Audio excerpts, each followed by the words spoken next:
Welcome back to the 9th Gym program, and today we are going to be talking about Lanturn in VGC and singles competitive play.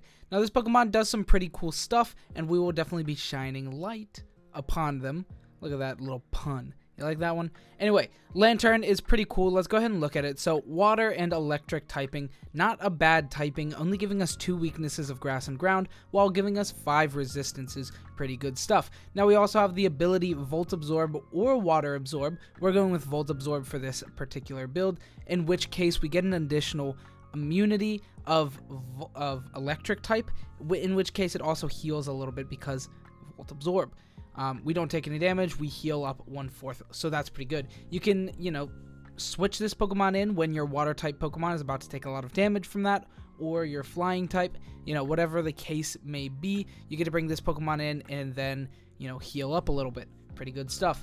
Our stats overall could be better. It doesn't pose a huge threat to really anything because of its special attack being pretty low at 76, not super high, but its HP is pretty good. So we have HP at 125, which is very solid, and then defense at 58 and special defense of 76. Not super bulky in general. Now its HP is pretty solid, and with investment in Dynamax, this Pokemon can live pretty hard.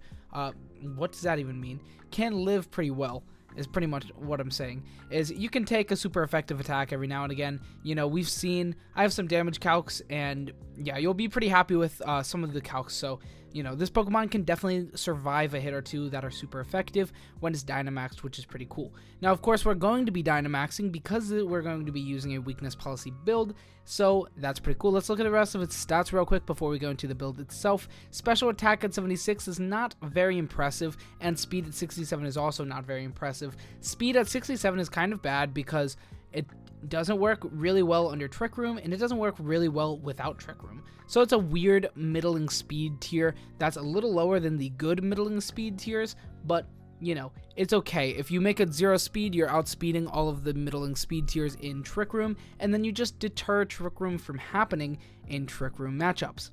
Pretty cool stuff. Anyway, that is about it for the overview. Let's go ahead and move on to the VGC build itself. And today I actually have 2 builds, which is pretty cool. So the first one is going to be our weakness policy offensive build, which is pretty cool. And we're using weakness policy. So let's go ahead and talk about the first one, and then we'll talk about the second one. So the first one, we are using Lanturn at weakness policy with the ability Volt Absorb, just so that we can, potentially sometimes take an electric attack, which is pretty cool, and then not care at all. Things like Dracozolt just don't really do that much to this Pokemon. Even if they have high horsepower, they're not offering an OHKO onto our Dynamax Lanturn, while we are offering an OHKO with Blizzard, or Max Blizzard rather, once weakness policy is procced. Now, how do we proc our weakness policy? Well, that is with Dusclops. Dusclops, we've seen this a lot of the time with things like Dusclops Rhyperior, Dusclops Dragalge, and other Pokemon like that, in which case Dusclops activates Trick Room, and then you bring in Lanturn, and then you activate Bulldoze with the Dusclops activating your weakness policy, giving you +2 attack, and also Trick Room active. Now, you don't have to always set Trick Room, because if you're playing against a hard Trick Room team, in fact, you don't want to set Trick Room, because they're going to be slower than you, in turn being faster than you with Trick Room active, which makes a lot of sense. So, for the Lanturn, we have Hydro Pump, Thunder, Blizzard, Protect, essentially just the most damaging dealing moves that we can do while we're Dynamaxed, because this is going to be a Dynamax build, and of course, after Dynamax is gone, these moves are a little less good, but not actually, because of the nature of these moves. So Thunder and Blizzard both have 100 accuracy when in their correct terrain, or not terrain, weather. So when it's raining, Thunder hits 100% of the time, and when it's snowing, it's hitting 100%. Blizzard is hitting 100% of the time. And luckily, all of our max moves set that kind of weather, which is pretty cool. So you could also use stuff like, Kingdra on the team to take advantage of your max move weathers. That could be an idea. But for this video, we are just talking about Dusclops weakness policy alone, and that's it. Anyway, Hydro Pump, Thunder, Blizzard, I think are the optimal moves here. Since we're always going to be Dynamaxing this Pokemon, I think that's what we want to go for. Now, you could switch them out in favor of like less damaging moves that do hit all the time, things like Thunderbolt, Scald, Ice Beam that you see on the next set. Stuff like that. You definitely have options, which is really cool with this Pokemon. Now, Thunder also activates With Max Lightning, activates the terrain, giving you options like Rising Voltage, while also giving you better matchups against things like Amoonguss, making it so that they can't spore you, which is pretty cool. So I like this build. I think it's probably the optimal way to use this Pokemon, and I think it's the best way to use Lanturn. It's really cool. I mean, we've seen this strat do a lot of good things at a lot of events and a lot of, online tournaments and stuff. Dragalge has been very strong in the last meta, and even now I think it's very strong with the similar, weakness policy, bulldoze, trick room strategy, and I think it's cool and can be used for Lanturn. Now, looking into its spread for the weakness policy build, we are running 252 HP, 252 special attack, and then 4 into defense, and then that quiet nature, just being as damage dealing as possible. And then we went for 0 speed IVs and 0 for attack. Makes sense. Every special attacker that doesn't use any physical attack should just have 0 attack, just to minimize on burn damage and to minimize on minimize on confusion damage and foul play damage. But, it's a pretty small thing, but still worth doing. Lanturn, pretty good. I think it's cool. Now, let's go ahead and look at the second build we have here. This is a more generic build that will fit on more teams. Granted, Lanturn won't fit on very many teams, but its Volt Absorb is pretty useful for Pokemon like Lapras, Pokemon like Azumarill, being able to switch out and make that call into an electric type Pokemon. Now, of course, we have Lightning Rod Pokemon like Raichu that kind of do it better, but still relevant. Anyway, Lanturn at Leftovers with Volt Absorb and 252 HP. By far, this Pokemon's highest stat and best stat is HP, which means Leftovers and max HP is pretty good. That's what we went for. Now, we also went for 252 into special attack and modest nature as well, just to deal as much damage as possible with this build. Now, I didn't go minimizing on our speed because it's not really designed for a Trick Room team. However, you can go for 0 speed if you have it on a Trick Room team, or, like a hybrid Trick Room team. It can work well without Trick Room or with Trick Room. Either way works. Now, for the second build, we went for Thunderbolt, Scald, Ice Beam. They do a little bit less damage, but they're not going to be missing. So since this Pokemon isn't designed to be a Dynamax Pokemon very frequently, you're just going to get more mileage out of Thunderbolt, Scald, and Ice Beam. They have good secondary effects. All of them can do their status. Ice Beam can freeze, Scald can burn, and Thunderbolt can paralyze. They all have that option, or that, small chance of that secondary effect, but that's not really why we're playing it. It's more just for the high accuracy with solid damage that we know is going to happen. That is Lanturn. That is both builds for our VGC Lanturn. Let's look at some other options. So first off, we have Stockpile. Stockpile is a good option. It gives you plus defense and special defense. Pretty good. I like that a lot. I think, we've seen Stockpile Gastrodon pretty early in VGC 2020, but I still think it's pretty cool and something worth thinking about and looking at. Eerie Impulse, lowering the special attack of the target by 2 is pretty good. Usually on a fast Pokemon like Raichu, but still could be cool, especially under Trick Room. You can do it against like fast Pokemon, things like Togekiss, other fast special attacking Pokemon. There's a lot of fast special attacking Pokemon in the meta currently. We have Primarina, that isn't very fast, but Lapras, they can both work under Tailwind as well, and if you're min speed, you underspeed them, which is cool.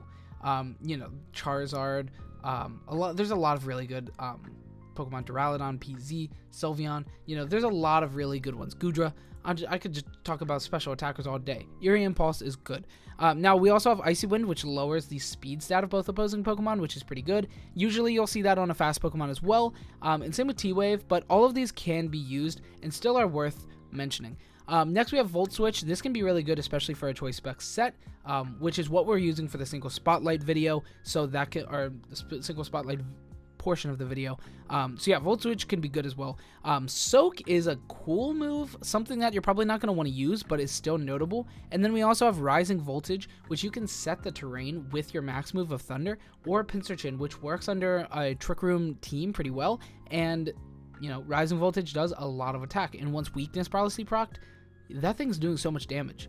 It's worth mentioning. And then we also have Dazzling Gleam, which is good coverage. It also activates with Max Starfall, which is a pretty good move. Keeping away status, which is pretty relevant. So that is all of our options. Our synergetic Pokemon for our second one is Lapras.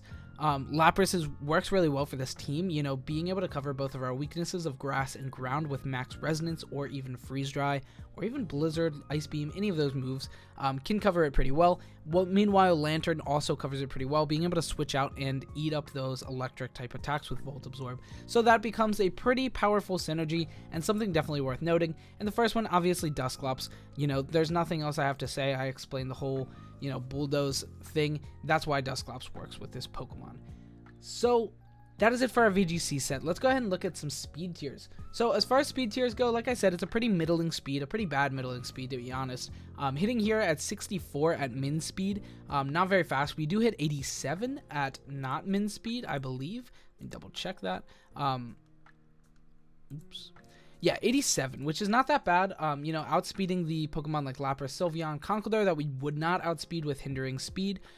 But you know, in a Trick Room nature, in a Trick Room setting, outspeeding things like Lapras and Sylveon is actually pretty relevant. So that's what we went for the Trick Room build. But otherwise, you know, 87 is pretty okay. Boasts a couple of good outspeeds, which are pretty relevant. No, at 64, we are outspeeding a lot of things initially. Things like Gothitelle, Clefairy, Dragalge, Rhyperior, all of the Trick Room Pokemon, things like Hatterene, Ferrothorn, you know, all of those Pokemon that are down there, which is pretty good. Now, obviously, against hard Trick Room teams or teams that are going to be using those Pokemon, you don't really want Trick Room to be active, so you're going to want to taunt them or, you know, reset Trick Room if they set it successfully. Things that do outspeed Lanturn, what a weird way to say it. Things that do outspeed Lanturn are Conkeldurr, you know, Lapras, Sylveon. Conkeldurr, if it's uninvested instead of min speed will put it down to 45, so you know, some Conkeldurr may outspeed you. Form Change Rotom, Milotic, Lapras, Sylveon, you know, all of these Pokemon are outspeeding the Lanturn. Makes sense.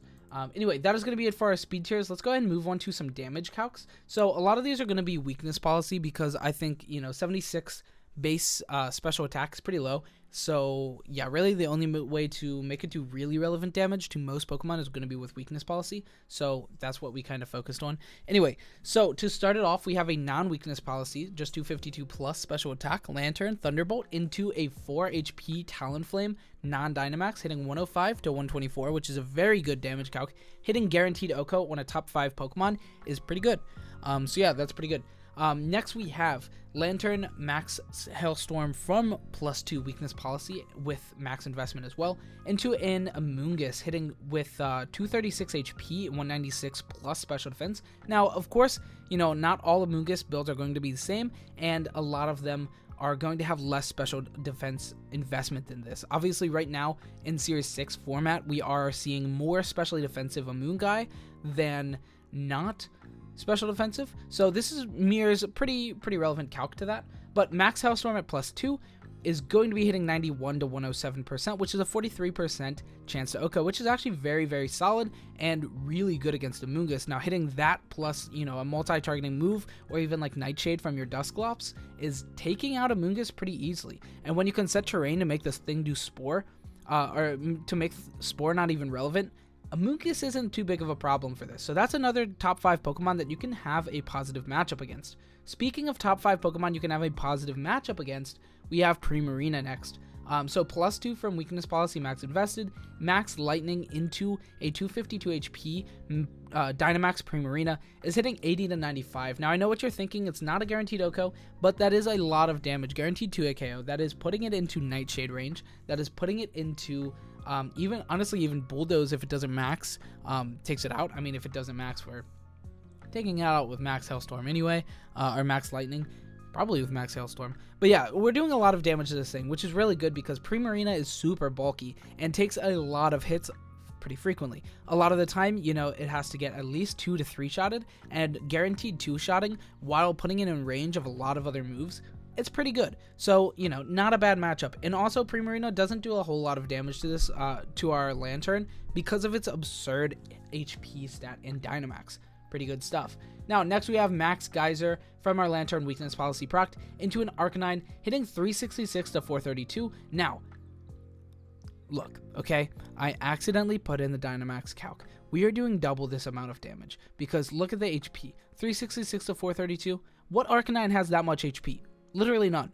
we are OHKOing this times 2, meaning even if it snarls, which it is going to outspeed you, if they lead Arcanine with something else and hit a fast snarl on Lanturn, making it -1, if you get the Dynamax with Weakness Policy, you're taking out Arcanine no problem. You're hitting 366 to 432. Even after a snarl, you're taking this thing out no problem. Even if they snarl you twice, meaning if you get Trick Room up and then Bulldoze, you're taking it out. NP. No problem. Easy stuff. Next we have Ferrothorn Power Whip into our Lanturn, 252 Dynamax, hitting 54 to 63. If we don't Dynamax, that is a guaranteed OHKO. Pretty unfortunate. Last calc here, last defensive calc, is Dracozolt Max Quake from Life Orb Hustle Dynamaxed Dracozolt, hitting only 79 to 93%. I know that's a lot of damage, but we are not dying. And then even if it's Adamant, if it's not Jolly Nature, it is hitting 86 to 102, which is only an 18% chance to OHKO. I would bet a lot of money on them not killing you. Now, obviously, I don't really want to bet money on a Dracozolt not taking out a Lanturn, but it's still a good matchup. Also, our Blizzard, our Max Hailstorm off of the root move Blizzard, goodbye Dracozolt. Good luck playing the game, buddy. You're dead.